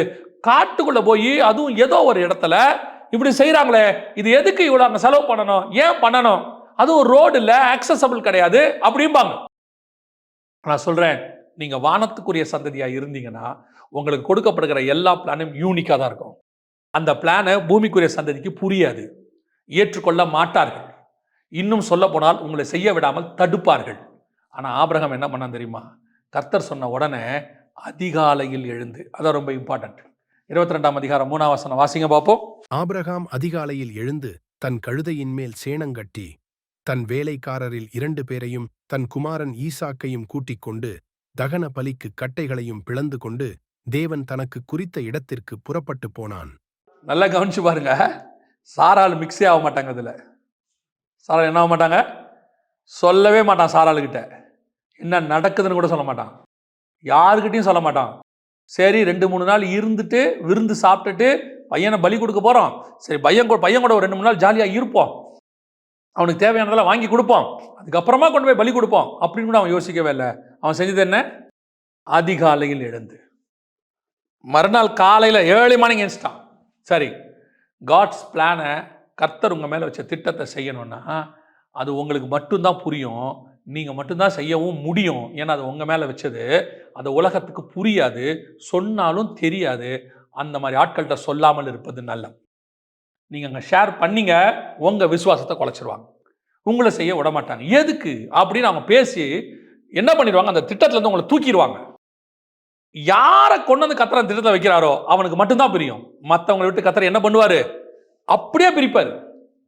நடுவில் ஒரு பிரிவினை உண்டாக்கிடுவாரு. நான் எப்பவுமே சொல்வேன், ஒரு சிலர்லாம் இந்த ஊழியத்தின் பாதையில் ஆரம்பத்தில் நிறைய அகைன்ஸ்ட் வரும்போது அவர்கள் வந்து எதிர்த்துட்டு போவாங்க. போகும்போது ஒரு நாள் கூட கர்த்தர் போய் அவங்களோட ஒப்புரவாகிய கூட்டிட்டு சொல்ல மாட்டார். அவங்க அந்த தரிசனத்தில் இல்லாம போறாங்க அப்படின்னா கர்த்தர் சொல்வாரு, ஒண்ணுமே பேசாத, விட்டுரு. தரிசனத்தில் உள்ளவன் உன் கூட டிராவல் பண்ணுவான், தரிசனத்தில் இல்லையா டிராவல் பண்ண மாட்டான். நீ போய் என்ன பண்ணாத, உன் தரிசனத்தில் எக்ஸ்பிளைன் பண்ணி ஐயோ இப்படி நடக்குது அதெல்லாம் சொல்லாத. அவன் தரிசனம், இப்ப லோத்து வரணும்னா கானானுக்கு என்ன பண்ணுவான்? தானா வருவான். அங்க 1000 பிரச்சனை வரும், எங்க கானான்ல. ஆனா லோத்து என்ன சொல்லணும் தெரியுமா? எனக்கு ஆடு மாடு மந்தையை விட ஆபிரகாம் முக்கியம், ஆபிரகாமுடையதான தரிசனம் முக்கியம். இந்த தீர்மானத்தை யார் எடுத்திருக்கணும்? லோத்து எடுத்திருக்கணும். இப்ப லோத்துக்கு ஆபிரகாம் கூட இருக்கிறத விட ஆடு மாடு முக்கியமா போச்சு. விளைவென்ன? ஒரு நாள் சோதோம் அழிந்தது. அந்த அழிவில் லோத்து எந்த ஆடு மாடுகளுக்காக சோதோமுக்கு போனானோ எல்லாத்தையும் இழந்துட்டு வெறும் கையாய் திரும்பி வந்தான். நல்லா புரிஞ்சுக்கொள்ளுங்க, வானத்துக்குரிய சந்ததிக்கும் பூமிக்குரிய சந்ததிக்கும் நிறைய டிஃபரன்ஸ் இருக்கு. அந்த வானத்துக்குரிய சந்ததிக்கு மட்டும்தான் அது புரியும், மற்ற ஜனத்துக்கு அது என்ன செய்யாது, புரியாது. ஏன்னா கர்த்தரே அப்படி ஆக்கி வச்சிருக்கிறார். இப்போ உங்களுக்கு இந்த பூமியில் இருக்கிற எல்லாம் தெரியுது இல்லை, வானத்தில் நடக்கக்கூடியதான காரியங்கள் உங்களுக்கு தெரியுமா? உங்களுக்கு எதாவது தெரியுமா? தெரியாது. சயின்ஸில் சொல்லுவாங்க, மேகம் வருது, தண்ணிலாம் ஆகுது, எவாப்ரேட் ஆகுது, மேகம் ஃபார்ம் ஆகுது, இடிக்குது, இடி இடிக்குது, அங்கேருந்து மின்னல் வருது, எல்லாம் சொல்கிறாங்க. எதையாவது நீங்கள் மேகத்துக்குள்ளே இருந்து பார்த்துருக்கீங்களா? அது நடக்கிற விஷயத்தை, ப்ராசஸை? அது நமக்கு புரியவும் புரியாது. அவங்க சொல்லுவாங்க, இத்தனை நட்சத்திரம் இருக்குது, அத்தனை இருக்குன்னு எண்ணி பார்த்தாங்களா? அதை தாண்டி இப்படி ஒன்று இருக்குன்னு சொன்னாங்களே, அதை தாண்டி ஒன்று இருக்குதா? பிளாக் ட்ரிஃப்ட்னு ஒன்று இருக்குனாங்க, அது உள்ள என்ன இருக்குன்னு யாருக்கு தெரியுமா? இவங்களுக்கு எதாவது தெரியுமா? எல்லாமே அசம்ஷன். ஏன்னா மனுஷனால வானத்துக்குரியதை கெஸ் பண்ணிட்டு தான் பண்ண முடியும். ஆனால் தேவனுடைய திட்டத்தை அவனால் என்ன செய்ய முடியாது? புரிஞ்சுக்க முடியாது. ஆனால் வானத்தில் உள்ளவரால் அதை புரிஞ்சுக்க முடியும், வெளிப்படுத்த முடியும். இப்போ நீங்களும் நானும் எதுக்குரிய சந்ததி? வானத்துக்குரிய சந்ததி. கர்த்தர் வேறு பிரிச்சுட்டாரு. அந்த வேறுபாட்டில் நீங்கள் வானத்து நட்சத்திரம், கடற்கரை மணல். அந்த கடற்கரை மணல் இந்த வானத்து நட்சத்திரோட சேர்ந்துச்சு, அழிவு. அதான் கர்த்தர் சொல்றாரு. அந்த டிஃபரன்சியேஷன் இருக்கட்டும். இது ஃபர்ஸ்ட். இரண்டாவது வாசிங்க, 9வது வசனம் வாசிங்க. ஆதியாகமத்தின் புத்தகம் 1ஆம் அதிகாரம் 9வது வசனம். பின்பு தேவன், வானத்தின் கீழே இருக்கிற ஜலம் ஓரிடத்தில் சேரவும் வெட்டாந்தரை காணப்படவும் கடவது என்றார். அது அப்படியே ஆயிற்று. இப்ப பாருங்க, ரெண்டாவது பூமியிலேயே கர்த்தர் ஒரு பிரிவினை உண்டாக்குறாரு. இப்ப வானத்துக்கு மேல இருக்கிற ஜலத்துக்கும் பூமிக்கு மேல இருக்கிற ஜலத்துக்கும் கர்த்தர் என்ன பண்ணிட்டாரு? டிஃபரன்ஸ் உண்டாக்கிட்டாரு. ஆனா இப்ப ரெண்டாவது ஒன்று டிஃபரன்ஸ் உண்டாக்குறாரு. என்னது? பூமியில உள்ள ஜலத்துக்கும் வெட்டாந்தரைக்கு என்ன உண்டாக்குனார்? தண்ணீர் எல்லாம் ஒரு இடத்தில் சேர கடவுது, வெட்டாந்தரை உண்டாக்க கடவுது. இந்த டிஃபரன்ஸ். இந்த தண்ணீர் என்பது எதற்கு அடையாளமா இருக்குது? இந்த வெட்டாந்தரை என்பது எதுக்கு அடையாளமா இருக்குது அப்படின்னு பார்த்தீங்கன்னு சொன்னா, இந்த தண்ணீர் என்பது, இதுதான் பேதுரு சொன்னது, மாறுபாடுள்ள சந்ததி. பூமிக்குள்ளேயே உங்களுக்கும் எனக்கும் அகைன்ஸ்டா ஒரு கூட்டத்தை கர்த்தர் வச்சிருக்கிறார். இங்கிருந்து எப்பவுமே என்ன வரும் தெரியுமா? சமுத்திரத்திலிருந்து ஒரு மிருகம் எழும்பி வர கண்டேன். இது எப்பவுமே கரையை நோக்கி வரும், உங்களை என்னையும் அழிக்கிறதுக்கு வரும். இப்ப நாம திட்டத்தின்படி வந்துடும். இந்த வெட்டாந்தரைங்கிறது எது? இந்த வெட்டாந்தரையில தான் மரம் செடி கொடிகளை உண்டாக்குறாரு. இந்த வெட்டாந்தரையில் தான் ஏதேன் உண்டாக்குறாரு. இந்த வெட்டாந்தரையில் தான் தோட்டத்தை உண்டாக்குறாரு. இந்த வெட்டாந்தரையில் தான் நித்திய ஜீவன், ஜீவ விருட்சத்தை உண்டாக்குறாரு. இது எல்லாமே முழுக்க முழுக்க நமக்கானது பூமியில. இந்த பூமியில நம்ம செய்ய வேண்டிய காரியங்களை வச்சு கர்த்தர் நம்ம செஞ்சுட்டு இருக்கும் போது, திடீர்னு என்ன பண்ணணும்னு கேட்டீங்கன்னா, இந்த பூமியில இருந்து ஒரு ஜனம் வரும். பூமியில இருந்து என்ன செய்யும்? ஒரு ஜனம் வரும். அது என்ன பண்ணும்? இதை டோட்டலா க்ளோஸ் பண்றதுக்கு, உங்க பிளானை மொத்தத்தையும் க்ளோஸ் பண்றதுக்கு என்ன பண்ணும்? ஒரு பிளான் ஒன்று பண்ணும். இப்ப கர்த்தர் என்ன பண்ணி வச்சிருக்காரு சமுத்திரத்துக்கு? பைபிள் சொல்லுது, சமுத்திரத்துக்கு கர்த்தர் என்ன பண்ணி வச்சிருக்காரு? ஒரு எல்லையை வச்சிருக்கிறார். இதுக்கு மிஞ்சி வராதேன்னு சொல்லியிருக்கிறார். அதே மாதிரிதான் உலகத்துல உங்களுக்கு உபத்திரவம் உண்டு, திடம் கொள்ளுங்கள், நான் உலகத்தை. நீங்க இந்த பிளானை பூமியில செய்யும் போது உங்களுக்கு விரோதமா பிசாசு பூமியிலிருந்து ஒரு கூட்டத்தை எழுப்புவான், ஒரு ஜனங்களை எழுப்புவான். வாசிங்க, வெளிப்படுத்தின விசேஷம் 12ஆம் அதிகாரம் 15வது வசனம் வாசிங்க. அப்பொழுது அந்த ஸ்திரீயை வெள்ளங்கொண்டு போகும்படிக்கு பாம்பானது தன் வாயிலிருந்து ஒரு நதி போன்ற வெள்ளத்தை அவளுக்கு பின்னாக ஊற்றிவிட்டது. நல்லா கவனிங்க. இப்ப பாம்பு என்ன பண்ணுது? ஜலத்தை கொண்டு வந்து ஊத்துது. அப்படின்னா ஜனங்களை கொண்டு வருதுன்னு அர்த்தம். ஜலம் இதுக்கு அடையாளமா இருக்கு. இது யாருடைய வாயிலிருந்து வருது? பாம்பின் வாயில். பிசாசு கிட்ட இருந்து ஒரு கூட்டம் எழும்பி வரும். இந்த கூட்டத்துடைய வேலையே என்னன்னா, உங்களை விழுங்கிறது. உங்களை என்ன பண்ணணும்? முழுங்கணும். உங்க தரிசனத்திலிருந்து உங்களை நடத்தணும், வெளியே கொண்டு போகணும், உங்களை க்ளோஸ் பண்ணணும். இன்னும் சொல்ல போனா, நீங்க இருக்கிற இடத்துல இருந்து ஏவாள் என்ன பண்ணிச்சான்? தோட்டத்துக்குள்ள இருந்து இந்த பாம்பு அது இருக்கிற காட்டு பகுதிக்கு கூட்டிட்டு போயிருச்சான், தோட்டத்தோடு வெளியே கூட்டு போயிருச்சான். அதே மாதிரி தான் சில நேரங்களில் கர்த்தர் என்ன பண்றாரு? உங்களை வெட்டாந்தரையில் நம்மளை வச்சு உருவாக்கி கரெக்டாக கொண்டு போய், அதில் நல்லா கவனிச்சு பாருங்க. அந்த 12ஆம் அதிகாரம் வெளிப்படுத்தின விசேஷத்துல 14 வாசிங்க. 14. ஸ்திரீயானவள் அந்த பாம்பின் முகத்திற்கு விலகி ஒரு காலமும் காலங்களும் அரைக்காலமுமாக போஷிக்கப்படத்தக்கதாய் வனாந்தரத்தில் உள்ள தன்னிடத்திற்கு பறந்து போகும்படி பெருங்கழுகின் 2 சிறகுகள் அவளுக்கு கொடுக்கப்பட்டது. கர்த்தர் நீட்டா போஷிக்கிறதுக்கு ஒரு இடத்தை உண்டாக்கி வச்சிருக்கிறார். என்ன பண்ணி வச்சிருக்கிறாரு? ரெடி பண்ணி வச்சிருக்கிறாராம். 6வது வசனம் வாசிங்க. அதே அதிகாரம் 6ஆம் வசனம். ஸ்திரீயானவள் வனாந்தரத்திற்கு ஓடிப்போனாள். அங்கே 1160 நாளளவும் அவளை போஷிப்பதற்காக தேவனால் ஆயத்தமாக்கப்பட்ட இடம் அவளுக்கு உண்டாயிருந்தது. அது தேவன் ஆயத்தம் பண்ணின இடம். ஆனா எங்க இருக்குது? வனாந்தரத்தில் இருக்குது. தேவன் உங்களுக்கு போஷிக்கிறதுக்கு, பாதுகாக்கிறதுக்கு ஒரு இடத்தை உண்டு பண்ணாரு. உங்களை கொண்டாந்து பத்திரமா வைக்கிறதுக்கு கர்த்தர் ஒரு இடத்தை உண்டு பண்ணாரு. அந்த இடம் எங்க இருக்கு? வனாந்தரத்தில் இருக்கு, ஊருக்குள்ள இல்ல. எனக்கு கர்த்தர் சொல்லும் போதெல்லாம் ஆச்சரியமா இருக்கும். ஆபிரகாமை கூப்பிடும் போதும் சரி, அல்லது யாக்கோபை கூப்பிடும் போதும் சரி, அல்லது எலியாவை சொல்லும் போதும் சரி, அல்லது யோவான் சொல்லும் போதும் சரி, எல்லாத்தையும் எடுத்து பாருங்க. உலகம் ஏற்றுக்கொள்ள முடியாத ஒரு இடத்துக்கு தான் கூட்டிட்டு போறாரு. ஏற்றுக்கொள்ள முடியாததுக்கு கூட்டு போறாரு. அங்க வச்சுதான் அவங்கள போஷிக்கப்படத்தக்கதாக. நம்ம பொதுவா போஷிக்கிறவங்க என்ன போஷிப்போம்? இப்போ நீங்க வர வழியில, ஊருக்கு வெளியில ஒரு ஆள் ஒருத்தர் உட்காந்துருக்காரு. நீங்க ரொம்ப அன்பாயிட்டீங்க. ஐயோ பாவம் சாப்பாடு கொடுன்னு நினைக்கிறீங்க. அவர் எங்க கூட்டிட்டு வருவீங்க? சாப்பாடு கொடுக்க வீட்டுக்கு கூட்டிட்டு வருவோம். அதான் ப்ரொசீஜர். இப்ப இருக்கவங்க ஹோட்டல்ல கொண்டு போய் வாங்கி கொடுத்துருவாங்க. ஒரு காலத்துல ஹோட்டல் இல்லாதவங்களாம் பொதுவா எங்க கூட்டு போவாங்க? வீட்டுக்கு கூட்டு வந்து வீட்டு வாசல்ல உட்கார வச்சு, அம்மா சாப்பாடு கொடுங்க, பாவம் அவர் பசியா இருக்கிறாரு. அப்பெல்லாம் ஹோட்டல் ரொம்ப கிடையாது. அப்போ வீட்டுக்கு கூட்டு வருவோம், வெளியே இருந்து உள்ள கூட்டு வருவோம். ஆனா இவரு போஷிக்கப்படுறதுக்கு என்ன செய்யறாரு? உள்ள இருந்து வெளியே கூட்டு போறாரு. போஷிக்கப்படத்தக்கதாக வனாந்தரத்தில் ஆயுதம் பண்ணு. ஏன் ஆண்டவர் அங்க கூட்டிட்டு போறாரு? உன்னை கொண்டு போய் கர்த்தர் போஷிக்கிறது இவங்களை விட்டு வேறு விரிச்சு டிஃபரன்ஷியேட் பண்ணி. ஏன் நீங்களும் நானும் இங்க இருக்கோம்? உலகத்தின் பார்வைக்கு இது வனாந்தரம், உலகத்தின் பார்வைக்கு தனிமைப்படுத்தப்பட்ட இடம், உலகத்தின் பார்வைக்கு காடு. என்ன வேணாலும் சொல்லட்டும், இங்க மனுஷன் இருப்பானா? இப்ப கூட பரவாயில்ல, சுத்தி ஒரு 4 வீடு வந்துருச்சு. நாங்கள் வரும்போது இங்க என்ன கிடையாது? ஒரே ஒரு வீடு கூட கிடையாது. அப்படித்தான் இங்க வந்தோம். ஆனால் இங்கே தான் கர்த்தர் போஷிப்பை உண்டாக்கினார். இங்கே தான். ஆனா என்ன செய்யும் பிசாசு தெரியுமா? இங்க வந்து வெள்ளத்தை ஊத்தும். என்ன செய்யும்? வாயை திறந்து வெள்ளத்தை ஊத்தும், ஜனங்களை அனுப்புவோம். அந்த ஜனங்கள் எதற்கான ஜனங்களா இருப்பாங்க தெரியுமா? ஸ்திரீயானவளை கொன்று போகும்படி. அப்படிதானே இருக்கு. 15 வாசிங்க. 15. அப்பொழுது அந்த ஸ்திரீயை வெள்ளங்கொண்டு போகும்படிக்கு பாம்பானது தன் வாயிலிருந்து ஒரு நதி போன்ற வெள்ளத்தை அவளுக்கு பின்னாக ஊற்றிவிட்டது. அப்ப என்ன பண்ணுச்சான்? ஸ்திரீயை கொண்டு போறதுக்கு ஜனங்களை அனுப்பிச்சான். கர்த்தர் கொண்டு போய் வனாந்தரத்துல வச்சு போஷிக்கிறாரா? பிசாசு என்ன பண்ணுதா? பின்னாடி இந்த ஆட்களை அனுப்புதா, அங்கிருந்து கூட்டிட்டு போயிரு. ஸ்திரீயானவளை வெள்ளம் கொண்டு போகும்படி. இங்கதான் நீங்களும் நானும் அந்த டிஃபரன்ஷியேட் உள்ள ஜனங்க. கடற்கரை தண்ணி, கடற்கரை லேண்டுக்கும் தண்ணிக்கும் உள்ள டிஃபரன்ஸ். உங்களை கர்த்தர் இந்த லேண்டில் வச்சு ஏதோ போஷிக்க விரும்புறாரு. ஆனா என்ன பண்ணோம்?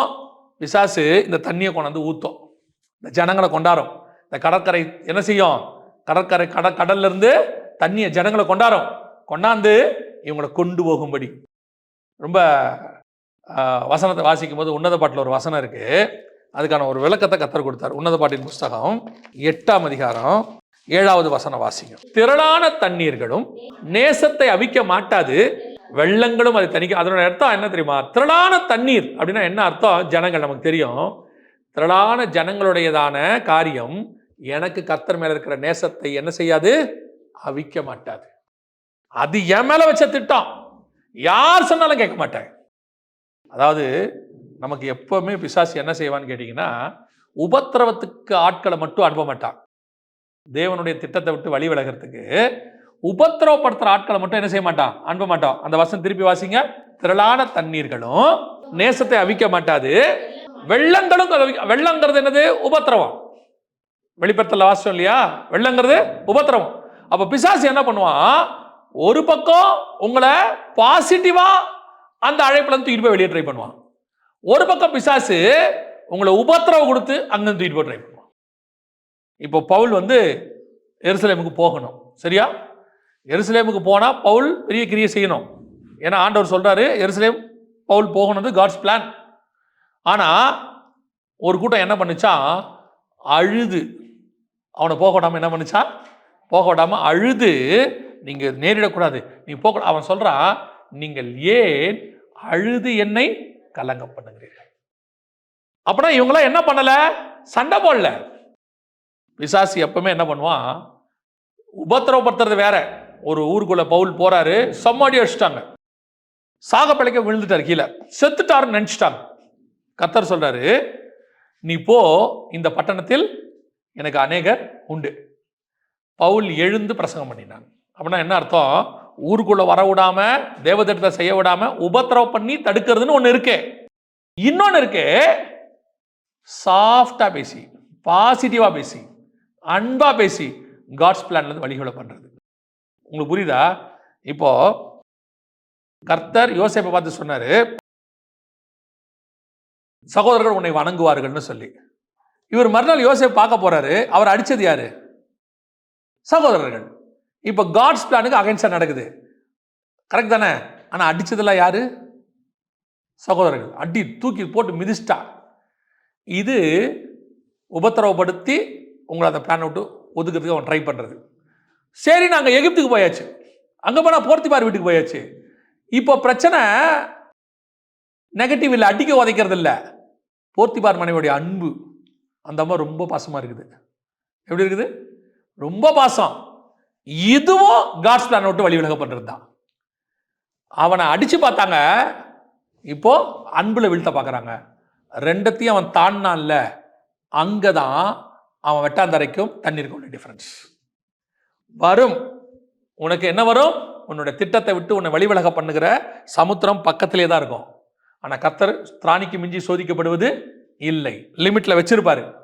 ஆனால் அந்த தண்ணி உன்னை மூழ்கி நீ சுனாமி உன்னை அடிச்சிட்டு போகாதபடி பார்த்துக்கணும். வெள்ளம் கொண்டு போகும்படி அப்படின்னா சுனாமின்னு அர்த்தம். சுனாமி தானே கடல் அலை வந்து தூக்கிட்டு போகும். அந்த சுனாமி உன்னை தூக்கிட்டு போகாதபடிக்கு கர்த்தர் பாதுகாப்பாரு. ஆனால் நீங்கள் அதில் என்ன பண்ணணும்? ரொம்ப கேர்ஃபுல்லாக இருக்கணும். சில நேரத்தில் இந்த தண்ணி ஒன்று இருக்கு, இது ஆபத்தான தண்ணி, கொண்டாந்து பக்கத்திலேயே தான் இருக்கும்.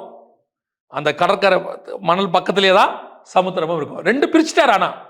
ஆனால் கர்த்தர் சொல்றாரு, அது ஒன்று போகாத, அது ஒன்று தூக்கிட்டு போகாமல் பார்த்துக்கிற, ஆனால் ரெண்டும் சேராமல் பார்த்துக்கோ. இது அடுத்து கர்த்தர் சொல்ற மிக முக்கியமான ஒரு விஷயம். வானத்தில் உள்ள தண்ணிக்கும் நமக்கு டிஃபரன்ஸ் இருக்கு, அதே மாதிரி பூமியிலையும் அந்த டிஃபரன்ஸ் இருக்கு. வெட்டாந்தரைக்கும் தண்ணிக்கும் என்ன இருக்குது? டிஃபரன்ஸ் இருக்கு. அந்த தண்ணி லேண்டுக்குள்ள வராமல் என்ன செய்யணும்? பார்த்துக்கணும். அது வர ட்ரை பண்ணும். கடற்கரையிலிருந்து அலை என்ன செய்யும்? எங்கே வரத்துக்கு ட்ரை பண்ணும்? கரைக்கு வர்றதுக்கு ட்ரை பண்ணும். ஆனால் அது திரும்பி என்ன செய்யும்? போகும். நீங்கள் ஒரு லிமிட்டில் நின்றுட்டீங்கன்னா அந்த கடல் உங்களை என்ன செய்யாது? உள்ளே இழுத்துக்கிட்டு போகாது. சிலர்லாம் அட்வென்ச்சர் இருக்காங்க, போய்தான் பார்ப்போம், எனக்கு நீச்சல் தெரியும், எதுவும் என்ன செய்யாது, நான் ரொம்ப ஸ்ட்ராங் அப்படின்ட்டு உள்ளே போவாங்க. ஒரு அலை இல்லை, ஒரு அலை அவங்களை என்ன பண்ணிடும்? எழுத்துட்டு உள்ளே போயிடும். அதனால தான் சில காரியங்களுக்கு கர்த்தர் சொல்வார், விலகி ஓடுங்களும் பாரு. சில காரியத்துக்கு கர்த்தர் என்ன செய்வார்? எதிர்த்து நில்லுங்களும் பாரு. ஆண்டவர் ஏற்று நிற்க சொன்னது பிசாசை, விலகி ஓடுனது பாவத்தை. நம்மகிட்ட இருக்க பிரச்சனை என்னென்னா, பாவத்தை ஏற்று நிற்போம், பிசாசுக்கு விலகி ஓடுவோம், மாற்றி செய்வோம். பிசாசை எதிர்க்கணும், ஆனால் பாவத்துக்கு என்ன பண்ணிடணும்? அங்கே நமக்கு வீழ்ச்சி அடைகிற மாதிரி இருக்குதா, எஸ்கேப் அப்படின்னு இருக்கணும். அதான் நல்லது. இல்லைனா உன் தரிசனத்துலேருந்து என்ன பண்ணிடும்? அந்த தண்ணி உன்னை வெட்டாந்திரல அப்படியே இழுத்துட்டு போகும். எல்லாருக்கும் இது நடக்கும். ஆபிரகாமுக்கு நடந்துச்சு, ஈசாக்குக்கு அப்படி ஒரு காரியம் நடந்தது. அதே மாதிரி யாக்கோபுக்கு நடக்கும், மோசேக்கு நடக்கும், எல்லாருக்கும் நடக்கும். ஆனால் ரொம்ப கேர்ஃபுல்லாக இருந்து கொள்ளணும். இந்த தண்ணி உங்களுக்கு கொண்டு போகாதபடி என்ன செய்யணும்? ரொம்ப பத்திரமா பார்த்துக்கணும். ஆனால் பக்கத்தில் இருக்கோம், உங்கள் கண்ணுக்கு முன்னாடி தான் இருக்கோம். நிறைய பேர் என்ன நினைக்கிறாங்க அப்படின்னு கேட்டால், அந்த தண்ணியெல்லாம் தூக்கிட்டா என்ன ஆகும்? வெறும் லேண்டாகவே இருந்தால் ஒரு பிரச்சனை இல்லைல்ல. ஆண்டவர் சொல்வார், அது ஒரு பார்ட் உன் லைஃப்பில். அந்த தண்ணி ஒரு பார்ட், அது அங்கே தான் இருக்கும். ஆனால் உன்னை தூக்கிட்டு போகாதபடிக்கு நான் அதுக்கு கட்டளை கொடுக்கல. நீ உள்ளே போய் மாட்டிக்காத, நீ ஒரு டிஸ்டன்ஸ்லேருந்து மெயின்டைன் பண்ணு. உன் தரிசனத்தை கரெக்டாக என்ன செய்ய முடியும்? நடத்த முடியும். கடைசியாக ஒரு காரியத்தை நான் சொல்லிட்டு முடிக்கிறேன். வாசிங்க, ஆதியாகமத்தின் புஸ்தகம் 2ஆம் அதிகாரம் 10வது வசனம் வாசிங்க. தோட்டத்துக்கு தண்ணீர் பாயும்படி ஏதேனிலிருந்து ஒரு நதி ஓடி அங்கே இருந்து பிரிந்து 4 பெரிய ஆறுகளாயிற்று. இந்த வசனம் சொல்லுது, முதல்ல ஒரு தண்ணி இருக்கு, அது வானத்துக்கும் பூமிக்கு நடுவில் டிஃபரன்ஸ். இந்த தண்ணி பூமிக்குரியது, ஜனங்கள், நம்ம வானத்துக்குரியவர்கள், நமக்கு அவங்க நடுவில் என்ன இருக்குது? பெரிய கேப். ரெண்டாவது ஒரு தண்ணி இருக்கு, இது என்ன? உங்க லேண்டுக்கு பக்கத்திலே தான் இருக்கும். இது இருக்கும், வந்து வந்து வந்து போயிட்டே இருக்கும் அலை. ஆனால் அந்த அலை உங்களை இழுத்து கொண்டு போகாதபடிக்கு நம்ம தான் என்ன செய்யணும்? கேர்ஃபுல்லாக இருக்கணும். இது என்ன தெரியுங்களா? வெட்டாந்தரையிலிருந்து உருவாகக்கூடிய தண்ணி. அப்படித்தானே இருக்கு. அந்த 2ஆம் அதிகாரம் 10வது வசனம், தோட்டத்துக்கு தண்ணீர் வாயும்படி ஏதேனிலிருந்து ஒரு நதி ஓடி. இது எங்க இருக்கு? வெட்டாந்தரையிலிருந்து வருது. இது கீழே இருக்க தண்ணி இல்லை, சமுத்திரத்து தண்ணி இல்லை, இது எங்கிருந்து வருது? வெட்டாந்தரையிலிருந்து. இந்த தண்ணி தான் உங்களுக்கும் எனக்கும் கர்த்தர் வச்சிருக்கிற பரிசுத்த ஆவியாகிய தண்ணி. இது தோட்டத்துக்குள்ள இருந்து வரும். இந்த ஆவியானவருடைய தண்ணி, அதான் ஏசு சொல்றார்ல, தாகமாய் இருக்கிறவன் இடத்தில் வரக்கடவன். இந்த தண்ணி ஓடி 4 ஆறு, அது தனி சப்ஜெக்ட். 4 ஆறுனா 4 பிரமாணம், 4 லேண்டு, 4 விதமான காரியங்கள் இருக்கு. இதெல்லாம் தனி. ஆனா ஒண்ணு மட்டும் நிச்சயம், இது எல்லாத்துக்கும் நடுவில் ஒரு நதி ஒன்று ஓடிக்கிட்டே இருக்குது. வானத்துக்குரிய தண்ணியா இருக்கிற உங்களுக்கும் எனக்கும் அந்த தரிசனத்தை, தாகத்தை தீர்க்கிறதுக்கு ஆண்டவர் யாரை வச்சிருக்கிறாரு? பரிசுத்த ஆவியானவரை வச்சிருக்கிறாரு. இந்த நதி நமக்குள்ள ஓடிட்டே இருக்கணும். இதுல நீங்க மூழ்கலாம். முழங்கால் அளவு, கணுக்கால் அளவு, இடுப்பு அளவு, நீந்தி நீந்தி ஃபாதர் பெர்கமன்ஸ் பாட்டு அழகா இருக்கும். கணுக்கால் அளவு போதாதையா, முழங்கால் அளவும் போதாதையா, இடுப்பு அளவும் போதாதையா, நீந்தி நீந்தி மூழ்கணுமே. இந்த தண்ணீர தான் நீங்கள் நானும் மூழ்கணும். இந்த பரிசுத்த ஆவிய நதியின் தண்ணீர் இது சிங்காசனத்திலிருந்து வரும், இது ஏதேனிலிருந்து வரும். அந்த தண்ணி நம்மோடு கூட நம் தாகத்தை தீர்ப்பதற்கு, நமக்குள்ளதான விருட்சங்களை முளைய பண்றதுக்கு, அந்த ஆவியானவர் தான் அந்த வசனத்தை நம்ம கொடுத்து போஷிக்கிறதுக்கு. ஏன்னா அந்த வசனம் தான் நம்ம ஆவிக்குரிய வாழ்க்கைக்கு சாப்பாடு. சரீரத்துக்கு எப்படி சாப்பாடோ ஆத்மாவுக்கு என்ன சாப்பாடு? வசனம். அப்ப எப்படி சரீரத்துக்கு தேவையான சாப்பாடு பூமியில முளைக்குமோ அதே மாதிரி ஆத்மாவுக்கு தேவையான சாப்பாடும் என்ன செய்யும்? முளைக்கும். அப்ப எப்படி இந்த சரீரத்துக்கு தேவையான சாப்பாட்டுக்கு முளைக்கிறதுக்கு தண்ணி தேவையோ அதே மாதிரி ஆத்ம சாப்பாடை முளைக்கிறதுக்கு என்ன வேணும்? தண்ணி வேணும். அந்த தண்ணிக்கு பேர் தான் என்னது? பரிசுத்த ஆவியானவர். அதை தான் பைபிள் சொல்லுது, ஆவியானவர் சபைகளுக்கு சொல்லுகிறதை காது உள்ளவன் கேட்க கடவன். அப்ப இந்த தண்ணி உங்களுக்கு பாயும். இப்ப நீங்க பூமியில இருக்கிற மொத்த தண்ணியும் அல்ல, ஒதுக்கப்பட்ட தண்ணியும் அல்ல, வெட்டாந்தரையிலிருந்து ஒரு தண்ணி வரும். அந்த தண்ணியை குடிப்பதுக்கு தான் கர்த்தர் அழைச்சிருக்கிறார். உங்களை என்னையும் வானத்துக்குரிய தண்ணியை வச்சிருக்கிறாரு. அதே நேரத்தில் பூமிக்குரிய தண்ணி உங்களை தாக்காம பார்த்துக்கணும். அதே நேரத்தில் வெட்டாந்தரையிலிருந்து வரக்கூடியதான இயேசு கிறிஸ்துவின் மூலமாய் நம்மேல் ஊற்றப்பட்டிருக்கிறதான பரிசுத்த ஆவியாகிய தண்ணியையும் கொண்டு தாகம் தீர்க்கிறவர்களாய் காணப்படணும். இந்த தண்ணி சொல்றது தான் கேட்கணும். இந்த தண்ணி பாயிர பக்கம் போனீங்கன்னா தான் உங்களுக்கு ஆரோக்கியம். அது மாதந்தோறும் ஜீவ விருட்சத்தின் கனியை கொடுக்கும்.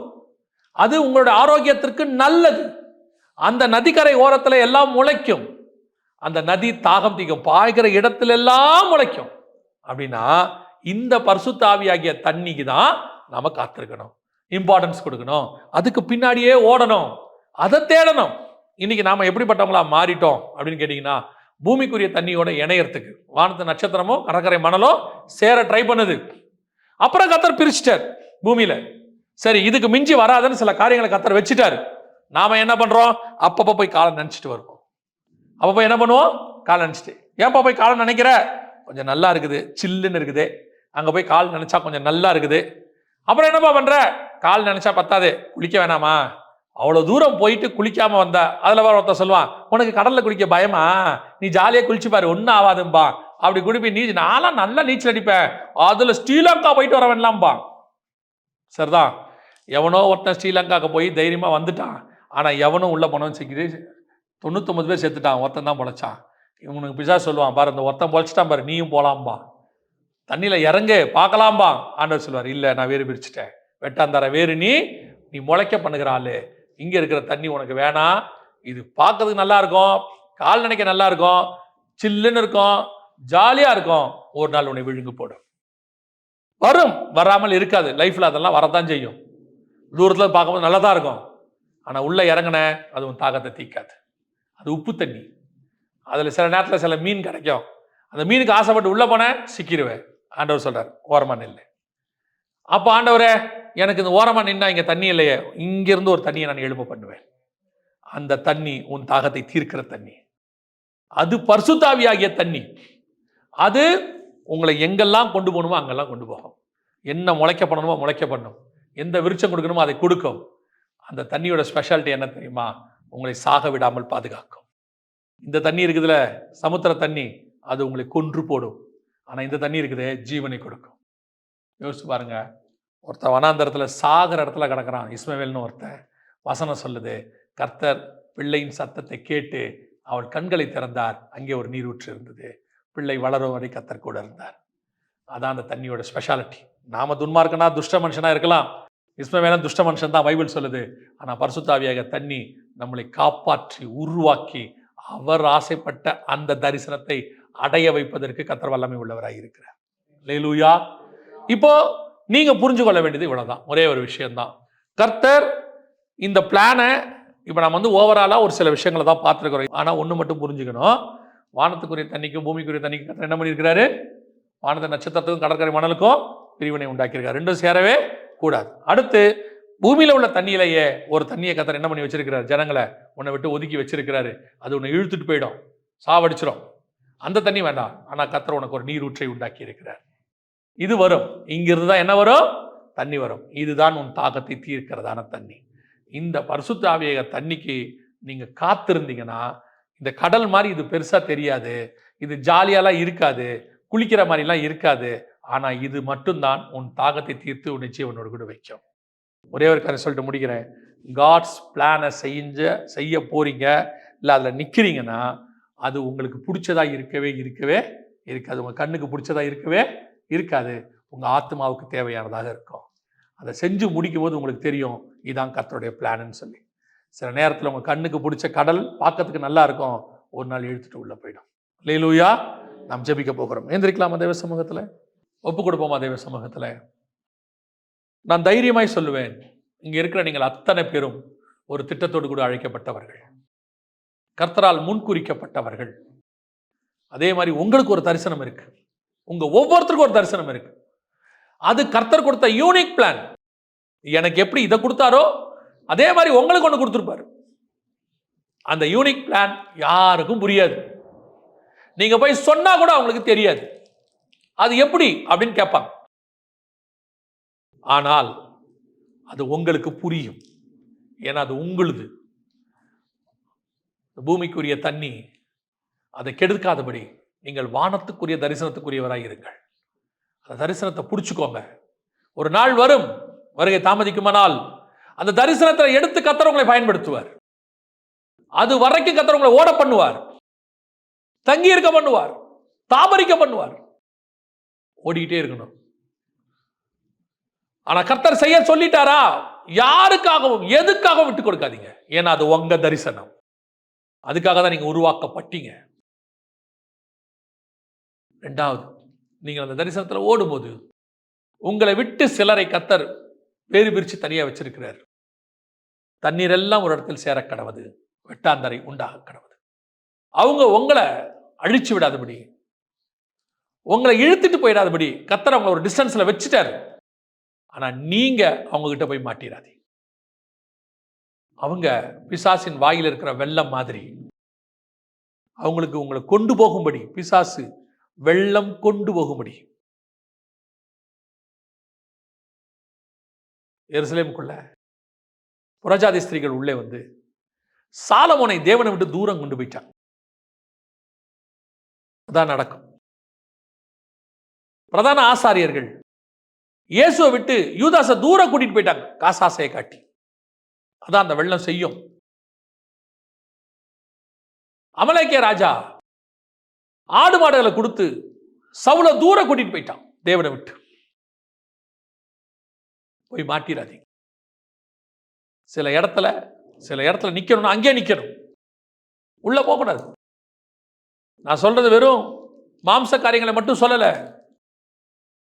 மனுஷர்கள், பணம், பொருள், எது கர்த்தர் கொடுக்கலையோ அது நமக்கு வேண்டாம், அவ்வளவுதான். நீங்க கர்த்தர் சித்தம் இல்லாம செய்யற ஒவ்வொன்றுக்கு பின்னாடியும் ஒரு விலையை நீங்க கொடுப்பீங்க, ஒரு விலை கொடுப்பீங்க. அந்த விலையை கொடுக்காம நீங்க பீஸ்ஃபுல்லா இருக்கணும்னா நீங்க லேண்டிலே நிக்கணும், தேவ சித்தத்திலே நிக்கணும். அப்படி இருந்தீங்கன்னா இந்த வெள்ளம் உங்களை கொண்டு போகாது. ஆனா அதுக்கு பதிலா உங்க பக்கத்திலே ஒரு நீரூற்று இருக்குது, ஒரு நதி ஓடுது. அந்த நதி உன் தாகம் தீர்க்கும். அந்த நதி உன்னை செழிப்பாக்கும். அந்த நதி உன்னை உயர்த்தும். அந்த நதி கடல் மாதிரி பெருசு கிடையாது பார்க்கறதுக்கு. அந்த நதி நீ அதுல கடல்கிட்ட எதிர்பார்க்கிற எதையும் எதிர்பார்க்க முடியாது. பார்க்கறதுக்கு நதியை விட கடல் பெருசா தெரியும். ஆனால் நதி தான் உன்னை ஜீவனோடு கூட வைக்கும். அந்த தரிசனம் தான் உன்னை ஜீவனோடு கூட வைக்கும். இது பெருசா அழகா பார்க்கிற சமுத்திரம் ஒரு நாள் உன்னை கொன்று போடும். ஒப்பு கொடுப்போமா? ஆண்டவர் உங்ககிட்ட பேசி இருந்தா கரங்களை ஆண்டவருக்கு நேரா உயர்த்தி, ஆண்டவரே, எனக்கு வச்ச திட்டத்துல, தரிசனத்துல மனுஷனோ, உலகமோ, பொருளோ, பணமோ, ஆஸ்தியோ எதுவும் இழுத்து விடாதபடி முடிவு பரியந்தம் அந்த தரிசனத்திலேயே நிக்க நான் வானத்துக்குரிய சந்ததியாய் மாற எனக்கு கிருபை பாராட்டுங்கப்பா. ஒப்பு கொடுத்து ஜெபம் பண்ணுவோமா? நல்ல தகப்பனே, சர்வ வல்லமையுள்ள எங்கள் ஆண்டவரே, அருமையான நாட்களுக்காய் ஸ்தோத்திரம். எங்களோடு கூட இடைப்பட்ட காரியத்துக்காய் உமக்கு நன்றி. நீர் வருமளவும் எனக்குள்ளதை பற்றி கொண்டிருக்க எனக்கு கிருபை பாராட்டும். எது ஒன்றும் உம்மை விட்டு என்னை பிரிக்காதபடி, எதோ உம்மை விட்டு என்னை தூர கொண்டு போகாதபடி, முடிவு பரியந்தம் நிலை நிற்க எங்களுக்கு கிருபை பாராட்டும். ஆசீர்வதியும். இந்த வார்த்தைகள் எங்களோடு கூட பேசட்டும். எங்கள் ஆண்டவர் இயேசு கிறிஸ்துவின் நாமத்தில் பிதாவே.